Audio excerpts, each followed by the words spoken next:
हमारे विभिन्न ज्ञानवर्धक कार्यक्रम देखने के लिए आप हमें अभी सब्सक्राइब करें, बेल आइकन को प्रेस करें ताकि आप देख सकें हमारा कार्यक्रम सबसे पहले। और अधिक जानकारी के लिए फेसबुक पेज को लाइक करना ना भूलें। जय माँ इंद्राक्षी। इंद्राक्षी धाम में दर्शकों आप सभी का हम हार्दिक स्वागत करते हैं। आज के दिन जिन जातकों का जन्म दिवस है, मैरिज एनिवर्सरी है, उन सभी को हमारी तरफ से बहुत बहुत शुभकामनाएं। आज हम बात करने वाले हैं कि जीवन में चैन, सुख, आनंद न जाने कहाँ चला जाता है। हम बहुत प्रयास करते हैं कि हमारा चैन वापस आए, हमें सुख मिले, लेकिन न जाने क्यों वो सुख और चैन जीवन की आखिरी सांस तक भी कई बार हमें नहीं मिल पाता। उसका कारण क्या है? क्या हमारे ग्रह इतने विपरीत हो सकते हैं? अब ये ग्रहों की वजह से ऐसा होता है या हमारी कर्म चाल ऐसी होती है? ऐसी ही कुछ चर्चा इस अंक में हम आपसे करने वाले हैं। आइए आज का पंचांग देखते हैं। 15 जून सन 2021, दिन मंगलवार, ज्येष्ठ मास, शुक्ल पक्ष, संवत 2078, तिथि पंचमी, नक्षत्र आश्लेषा, राहु काल 3 से 4:30, दिशा शूल उत्तर दिशा। अब इसे आप चाहे कर्म गति कह लें, भाग्य की गति कह लें, लेकिन ऐसा बहुत लोगों के साथ होता है कि सुख और चैन उनके जीवन से चला जाता है। आपकी जन्म पत्रिका का चतुर्थ भाव, यस, किसी भी व्यक्ति की जन्म पत्रिका का चतुर्थ भाव उसके सुख का भाव होता है। हथेली है, हथेली में आपकी फेट लाइन, आपकी भाग्य रेखा और भाग्य रेखा के साथ साथ आपका पुष्ट मंगल और आपका पुष्ट शुक्र, क्योंकि मंगल ए मंगल बी, मंगल हथेली में 2 जगह होता है। शुक्र मंगल के थोड़ा सा नीचे अंगूठे को घेरता हुआ ये भाग होता है। आपकी हथेली में मंगल और शुक्र यदि पुष्ट हैं, सुख की स्थिति को दर्शाते हैं। अब मैं फिर मेरी बात का गौर देना, कभी ये मत समझ लेना कि आपका शुक्र कमज़ोर है तो आपके शुक्र ऐसे हैं कि वो आपके चैन को छीन लिए, नहीं। सिर्फ एक इशारा होता है, यदि आपका शुक्र ऐसा है तो आपके साथ ऐसा होगा। लेकिन ये शुक्र ऐसा हुआ क्यों? हमारी कर्म गति के आधार पर। कर्म गति ही वो विडंबना है। कर्म गति के आधार पर ही जो हम जैसे कर्म करते हैं हमें वो वैसा फल मिलता है। और कर्मों की गति हमारी जन्म पत्रिका के अंदर नवग्रहों के रूप में कैद हो जाती है। ऐसे ही आपकी जन्म पत्रिका है, जन्म पत्रिका में सुख भाव चतुर्थ भाव है। आपका सुखेश कैसा है? सुखेश की स्थिति क्या है? सुख भाव में कौन से ग्रहों की दृष्टि पड़ रही है? और ये सारी चीज़ें देखने में अगर कई बार गलत आती हैं तो जीवन में अमन चैन नहीं रहेगा, सुख शांति से आप हमेशा वंचित रहेंगे। एक बच्चा है, पैदा हुआ, पैदा होते ही जैसे बच्चे की हमने कुंडली बनाई, तो कुंडली क्या है? कुंडली आकाश का एक मानचित्र है, एक चित्र है।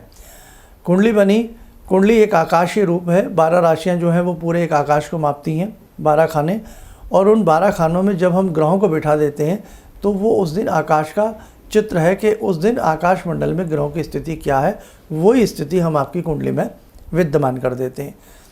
अब वही स्थिति हमने आपकी कुंडली में विद्यमान की। अब आप पैदा हुए हैं, छोटे से हैं, 1 दिन के हैं भी, 1 घंटे के हैं, चाहे आप 10 मिनट के हैं, कोई भी व्यक्ति की बात कर रहा हूँ मैं, उसमें सुख भाव की स्थिति अगर खराब है तो क्यों है? अभी तो हमने सांस भी ढंग से नहीं ली, अभी तो हमने जीवन भी ढंग से नहीं जिया, अभी तो हमें आँख खोलनी भी नहीं आती ढंग से। कुंडली ज़रूर बन गई।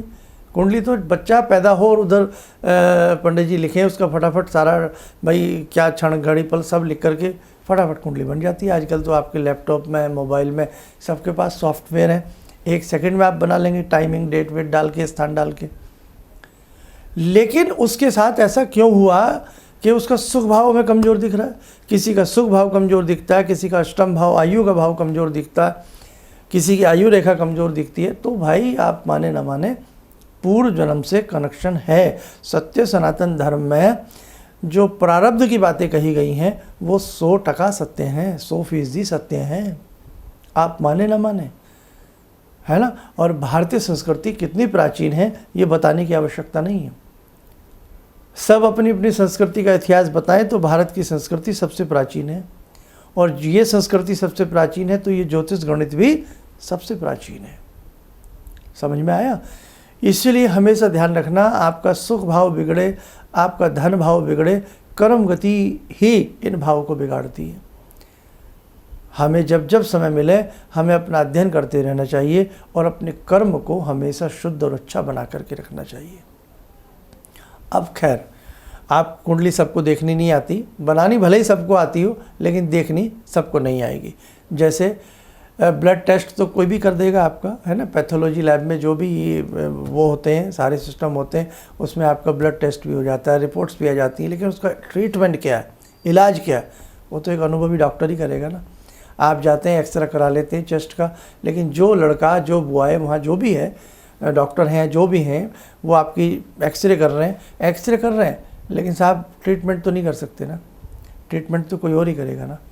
तो ऐसे ही आपके ट्रीटमेंट के आधार पर अब आपकी कुंडली का चतुर्थ भाव का कैसे इलाज किया जाए, यानी कि आपके जीवन में सुख शांति का कैसे आभास आए, आपको कैसे लाभ मिले।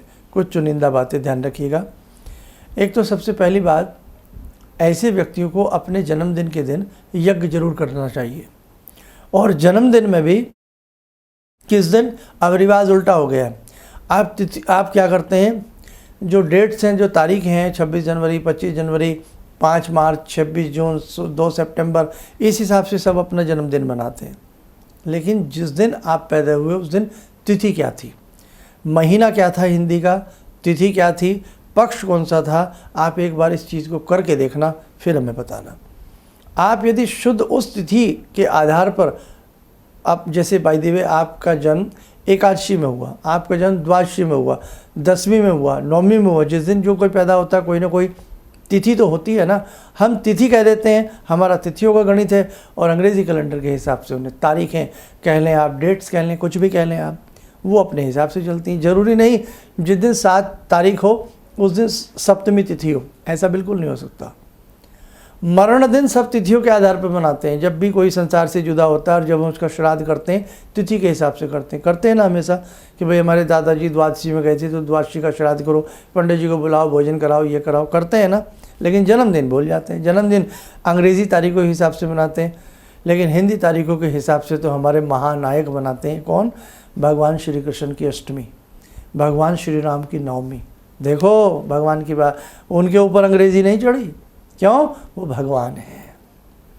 कभी भी भगवान श्री राम का जन्मदिन आपने अंग्रेज़ी तारीख से नहीं मनाया होगा, तिथि के हिसाब से मनाया। इसलिए हमारे ऋषियों ने, हमारे अवतारों ने, हमारे गुरुओं ने, हमारे भगवान ने हमें ये कहा है कि बेटा तिथियों के हिसाब से जन्मदिन मनाएं।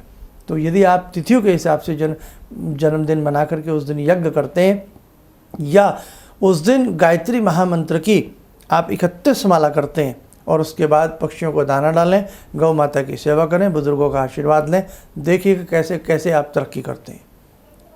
यज्ञ करा लीजिए, कुछ भी नहीं आपसे होता, आप बहुत अच्छी तरक्की करेंगे। दूसरी बात, प्रतिदिन के हिसाब से आप किसी से दीक्षा लें, और दीक्षा लेने के उपरांत जो आपको दीक्षा में मंत्र प्राप्त हो, उन मंत्रों में जो भी आपको मंत्र दीक्षा में मिलता है उस मंत्र की, लेकिन दीक्षा में मंत्र जो लें ध्यान रखें, हम जो भी हिंदू धर्म को मानते हैं तो हिंदू धर्म के हिसाब से ही हमें दीक्षा लेनी चाहिए। देखो, मैं हिंदू धर्म के हिसाब से बात कर रहा हूँ। हमें हिंदू धर्म के हिसाब से जब भी कोई दीक्षा मिलती है तो किसी मंत्र की मिलती है ना, और जिस मंत्र की हमें दीक्षा मिलती है उस मंत्र के कोई देवी देवता जरूर होते हैं। तो ध्यान रखें, जिस मंत्र की दीक्षा मिले उसी देवी देवता का चित्र अपने सामने लगाएं और उनकी साधना आराधना को आप बढ़ा दीजिए। ठग विद्या नहीं कि साहब पता ही नहीं कि आप किस देवता का मंत्र पढ़ रहे हैं, किस देवी का मंत्र पढ़ रहे हैं, उसमें क्या क्या आप पढ़ रहे हैं, वो नहीं साहब है। मैं हिंदू धर्म की बात कर रहा हूँ, फिर आपसे समझा रहा हूँ, मेरी बात को नोटिस कीजिए आप। अगर जिस धर्म में हम पैदा हुए हैं उस धर्म की मान्यताओं के हिसाब से हमें आगे बढ़ना है तो हमें बहुत अच्छा लाभ मिलेगा। सभी के धर्म अच्छे हैं, सभी अपनी अपनी जगह अच्छे हैं, और सभी अपने अपने धर्मों को बहुत अच्छे से मानते हैं, मानना भी चाहिए, इसमें कोई बुराई नहीं है भाई। सबका अपना अपना धर्म है, अपना अपना हिसाब है, अपने अपने रीति रिवाज हैं। तो आप जो हिंदू धर्म की जब हम बात करते हैं तो आपको भी उस हिसाब से चलना चाहिए। समझे? आया बात समझ में?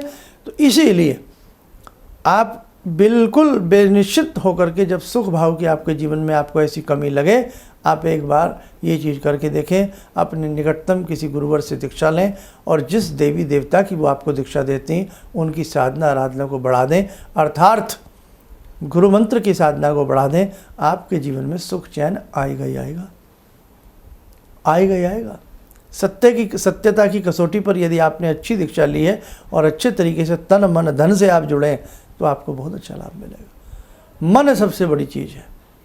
देवता के प्रति यदि आपने मन समर्पण कर दिया, देवता ना आपके धन के भूखे हैं, देवता को यदि आपने अपना मन समर्पण कर दिया, मन और श्रद्धा समर्पण कर दी, तो आपके जीवन में रोशनी आएगी आएगी। कोई दुनिया की ताकत नहीं रोक सकती आपको खुश होने से। आप खुश रहेंगे, आपके जीवन में खुशी आएगी। तो हमारी ये सारी बातें बस आज कहने का भाव, जन्म दिवस हिंदू तिथि के हिसाब से आप मना के देखिए, और जो हमने कहा उसमें गायत्री महामंत्र की 31 माला ना हो सकें। अब 31 माला में समय तो साफ लगेगा ही, कुछ तो करना पड़ेगा ना कुछ पाने के लिए। अब आप क्या करते हैं, आप तो लुंज पुंज सा काम करते हैं। एक केक उठा लाए, 4 मोमबत्तियाँ उसमें गाड़ दी, मोमबत्तियाँ बुझाते हैं, जबकि हमारी संस्कृति में दीपक जलाए जाते हैं। अब हम सारी तो संस्कृति पाश्चात्य संस्कृति को अपना रहे हैं, है ना। कैंडल हम बुझा देते हैं, दिया बुझता अच्छा होता है या दिया जलता अच्छा होता है। आप घर में पूजा करते हैं, आप भगवान के सामने दीप जलाते हैं, कभी फूंक मार के उसको बुझाया है? अशुभ समझेंगे ना। कोई पड़ोसी, कोई कितना भी आपका प्रिय यार दोस्त हो, आपके घर में पूजा घर में दीप जलता हो, वो फूंक मारे, आपको बुरा लगा, अरे अरे क्या कर रहे हैं आप। और एक जन्मदिन इतनी बड़ी चीज़, उस पर आप मोमबत्तियों को फूंक मार के बुझाते हैं। तो पाश्चात्य संस्कृति का रंग हमारे ऊपर हावी हो चुका है। अब मैं इससे ज़्यादा कुछ नहीं कह सकता। दीप मेरे साधकों, मेरे दर्शकों, मेरे बच्चों, दीप जलाए जाते हैं, दीप बुझाए नहीं जाते। इसलिए जन्म दिवस बहुत अच्छे से मनाने का आप प्रयास करें।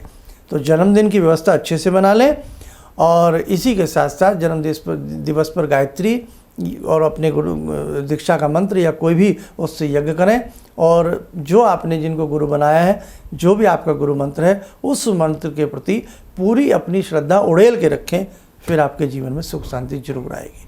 आइए मेरे साथ, कुछ समय हो चला आज की ध्यान साधना का। ध्यान साधना में जुड़ते हैं माँ भगवती से।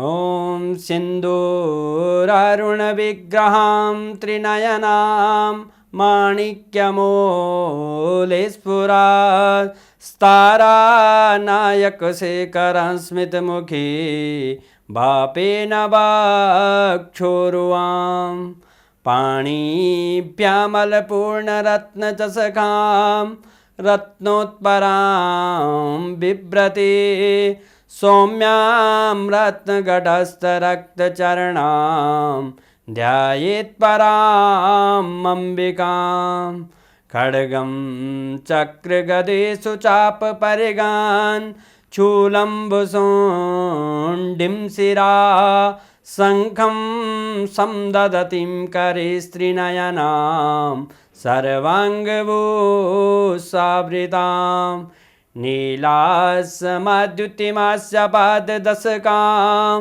सेवे महाकालिकां यामास्तो स्वपितैहरो कमलजो हन्तुं मधुं कैटवं विद्युद्दामसमप्रभां मृगपते स्कन्दस्थितां भीषणां कन्या विहकरवालखेटविलसा धस्ताविरासेवितां हस्तैश्चक्रगदाशिखेटविशिखां चापं गुणं तर्जनीं विप्राणामलिलात्मिकां शशिधरां दुर्गां त्रिनेत्रां भजे। कवच बना लें, ध्यान करें, पराम्बा का आशीर्वाद हम सबके ऊपर बरस रहा है।